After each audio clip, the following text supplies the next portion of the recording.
বাংলাদেশের জাতীয় ফলের নাম কি? কাঁঠাল। আচ্ছা, সব থেকে বড় বৃক্ষজাত ফলের নাম কি? কাঁঠাল। সুপারফুড কাকে বলা হয়?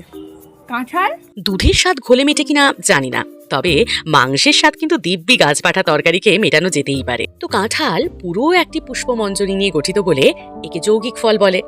কাঁঠালের এই বিশেষ পুষ্পমঞ্জরির নাম সোরোসিস।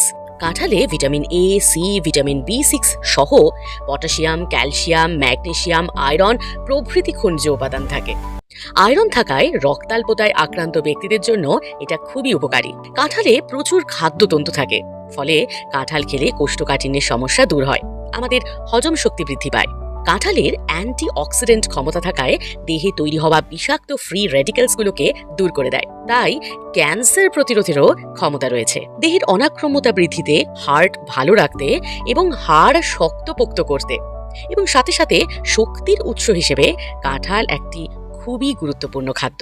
এর এত পুষ্টিগুণ থাকায় কাঁঠালকে সুপার ফুড বলা হয়। যদিও গর্ভবতী মহিলাদের এবং ডায়াবেটিক পেশেন্টদের কিন্তু একটু সমঝেই কাঁঠাল খাওয়া ভালো।